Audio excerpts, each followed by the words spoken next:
Bonjour. Dans le cadre de notre formation de diplôme universitaire de technologie en environnement et technique de l'eau, on vous présente aujourd'hui un tutoriel concernant les wikis. Tout d'abord, le mot wiki vient de l'expression hawaïenne wiki traduite par vite. Dans l'univers Internet, il désigne un site rédigé à plusieurs mains dont les pages peuvent être modifiées rapidement et librement. Cependant, les wikis se confondent souvent avec les blogs, ayant parfois la même forme de présentation. Les blogs sont des sites web constitués par réunion de billets écrits par l'ordre chronologique et classés la plupart du temps par ordre ontochronologique, c'est-à-dire les plus récents sont en premier. Chaque billet appelé aussi note ou article est à l'image d'un journal de bord ou d'un journal intime, un ajout au blog. Le blogueur, celui qui tient le blog, y délivre un contenu souvent textuel, enrichi d'hyperliens et d'éléments multimédia, sur lesquels chaque lecteur peut généralement apporter des commentaires. Alors que les wikis sont des systèmes de gestion de contenu de sites web qui rendent les pages web librement et également modifiables par tous les visiteurs autorisés. On utilise les wikis pour faciliter l'écriture collaborative de documents avec un minimum de contraintes. Le wiki a été inventé en 1995 par Ward Cunningham pour une section d'un site sur la programmation informatique qu'il a appelé WikiWikiWeb. Wikipédia est devenu le site web écrit avec un wiki le plus visité. Parlant des différences, et pour citer les principales, nous dirons qu'un blog est essentiellement le fruit d'une seule personne, même s'il existe un aspect collaboratif avec l'apparition des commentaires, tandis que le wiki permettant à ses participants de tout pouvoir effectuer les modifications qu'ils souhaitent au document. Pour cela, ils doivent utiliser la wikisyntaxe. Le blog se présente sous un aspect chronologique, là où le wiki permet une organisation en catégories. Voilà pour l'essentiel. Sinon, pour une meilleure clarification, on vous cite exactement les points de différence. Concernant le type de texte, les blogs sont une suite d'articles du propriétaire et des commentaires d'internautes sur ces articles. Les wikis sont un seul texte qui peut être modifié en permanence avec la possibilité de revenir à ses états antérieurs. Plusieurs pages peuvent être créées. Les blogs ont pour objectif être dévoilés et donner son propre opinion, ainsi que le partage des connaissances ou des découvertes sur un sujet. Alors que les wikis ont un but de construire ensemble un document bénéfique. En ce qui concerne la modification, pour les blogs, seul l'auteur peut modifier le texte de son article. Par contre, tout le monde, en fonction du choix de l'administrateur, a le droit de modifier un wiki. Concernant l'emplacement des nouveaux textes, on les trouve sur une page de blog en haut de la liste des articles. Et pour les wikis, il n'existe qu'un seul texte. N'importe quel visiteur qui en apprécie les articles peut rejoindre la communauté qui l'édite. Donnons l'exemple du wiki le plus connu et le plus visité au monde, l'encyclopédie Wikipédia. Les wikis sont des sites très utiles. On peut y trouver par exemple des contenus pédagogiques, des sites d'information et de documentation technique qui sont souvent très appréciés par les passionnés d'informatique.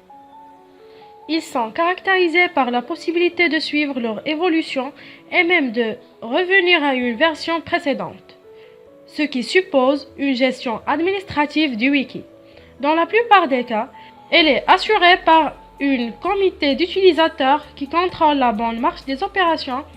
Ils peuvent corriger ou bloquer un article. Seuls les utilisateurs disposant des privilèges nécessaires ont la capacité de supprimer une page ou d'exclure les visiteurs indésirables. Selon le cas, les visiteurs peuvent contribuer directement ou seulement après inscription, de manière à être identifiés quand ils procèdent à un ajout ou une modification. Ils ont alors la possibilité d'intervenir sur le contenu des pages. mais en aucune manière sur l'aspect technique du site. Il existe de différents types de wiki. Donnons l'exemple de ceux existants sur l'encyclopédie de Wikipédia. Commençons par Wikimedia. MediaWiki, c'est un moteur de recherche pour le web. Il est utilisé par l'ensemble des projets de la Wikimedia Foundation, ainsi que par l'ensemble des wikis hébergés chez Wikia, et par de nombreux autres wikis. Il existe également Wikiversité. C'est un projet communautaire visant à produire et diffuser les documents pédagogiques dans le but de permettre à chacun d'apprendre de façon la plus autonome possible. On trouve aussi Wikibooks ou bien Wikilibre. C'est une collection de textes pédagogiques libres rassemblés en livres écrits en collaboration. Tout le monde peut facilement éditer une page de livre. Sa page d'accueil affiche des différents liens de livres qu'on peut avec un simple clic savoir son contenu. On peut chercher des livres selon catégorie, art, loisirs, histoire, langue, informatique, sciences humaines, etc. ou par recherche. Par exemple, si on veut chercher un livre de bureautique, on peut sélectionner informatique, puis par ordre alphabétique, on sélectionne bureautique. Et ensuite, on choisit le livre qu'on veut bien lire. Le wiki nous offre plusieurs choix de livres, de différents titres et de plusieurs sujets sur une même thématique de recherche. Voilà un autre type de wiki. C'est Wikisource. C'est un wiki permettant à tout individu d'en modifier les pages dont le but est de réaliser une bibliothèque numérique multilingue. Wikidata. C'est un projet de base de données libre, édité de manière collaborative et hébergé par la Wikimedia Foundation. Elle permet de centraliser des données utilisées par différents projets Wikipédia. Il est destiné à fournir une source de données telles que les dates de naissance, les PIB des pays, etc. On a également Wikiquote, qui est lui aussi un projet libre de collecte de citations, auquel on est invité à contribuer en ligne. Il permet de donner une citation de jour et on peut y chercher de la même manière que les autres wikis des citations de différents genres et autres. Afin de vous expliquer comment créer un article sur un wiki, je prends l'exemple de Wikiquote. Tout d'abord, on doit avoir un compte qui serait valable pour n'importe quel wiki de la Wikimedia Foundation. Voilà, on peut tout simplement entrer nos données pour créer un compte. Moi, j'en ai déjà un, donc je me connecte.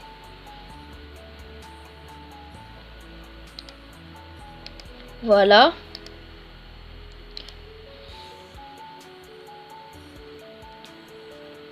Après avoir été connecté, on cherche le titre du sujet sur lequel on veut éditer l'article.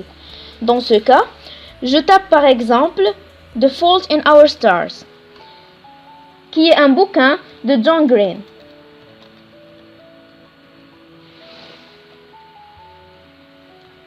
Donc voilà, ayant pas disponible sur le site, le lien s'affiche en couleur rouge. On y clique dessus et là donc, on publie les citations de ce bouquin.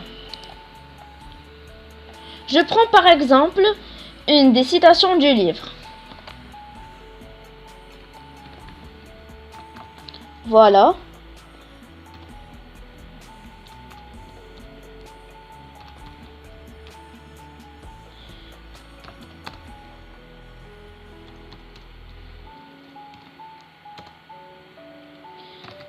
Donc, on écrit la citation ou l'article qu'on veut tout simplement publier.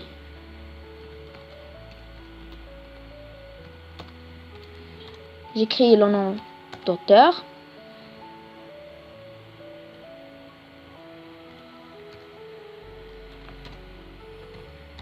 Et le nom du bouquin.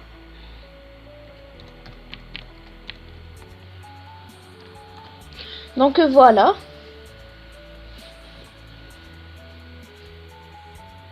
Là, je peux ajouter même le lien dans lequel je peux trouver d'autres citations. Je vais écrire autres citations sont disponibles sur le lien suivant. Donc voilà, on peut même ajouter des liens. Je copie le lien.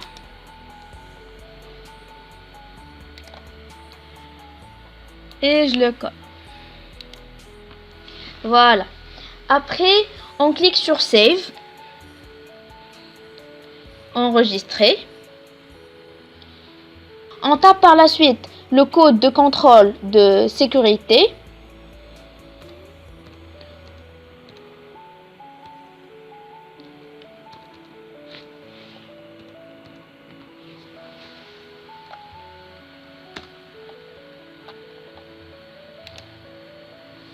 Et donc voilà, l'article est créé.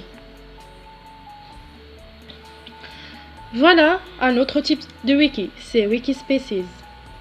C'est un nouveau projet de Wikimedia qui vise la création d'un guide libre qui est ouvert pour toutes sortes d'espèces vivantes, y compris les animaux, végétaux, champignons, bactéries, etc. Pour la recherche, par exemple, on tape Escherichia coli. Escherichia. Voilà. Et voilà, la page affiche de différentes informations concernant l'espèce en guise de recherche. Un autre type, c'est Wikinews. C'est un projet de recueil d'actualités multilingues fonctionnant sur le principe du wiki et se compose principalement d'articles, de brèves et de dossiers. Ce wiki-là met à notre disposition plusieurs actualités. À travers ces différentes rubriques, à gauche on trouve des indicateurs économiques du marché les plus récents. On trouve également des sujets d'actualité et au milieu, les grands titres du jour sont à la une, alors que les actualités et les événements déjà passés sont présentés dans une rubrique tout seul. Wikitionnaire. Sa page d'accueil nous affiche plusieurs rubriques à la fois. À gauche, on trouve une présentation du projet Wikitionnaire. On peut chercher des mots et des termes selon catégorie par exemple. Français, lexique, alphabet, etc. Sinon, on peut tout simplement effectuer une recherche sur un mot précis. Par exemple, pour le mot respect, voilà. Wikitionnaire affiche cette page-ci. On y trouve une étymologie du terme, des explications, des synonymes, des antonymes, des dérivés, des traductions vers de différentes langues, ainsi qu'une prononciation du mot. On peut même trouver le pluriel du mot et sa conjugaison lorsqu'il s'agit d'un verbe. Il y en a aussi Wikivoyage. C'est un guide de voyage libre du monde contenant des articles et des guides en plusieurs langues, des avis de voyage et même une rubrique spéciale pour concentrer l'attention sur des sites et des lieux assez spéciaux. Il est très utile de le consulter avant de voyager à une ville ou un pays quelconque pour la première fois. Il permet de donner un coup d'œil global sur le lieu à visiter. On donne l'exemple de la capitale du Maroc, Rabat.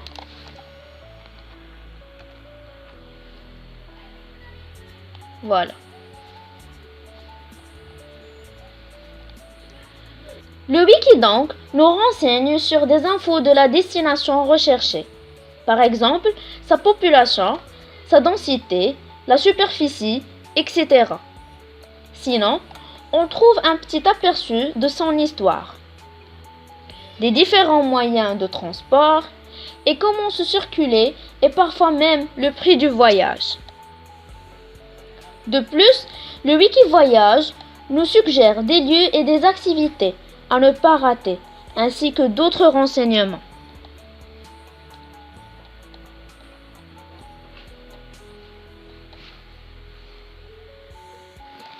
Voilà.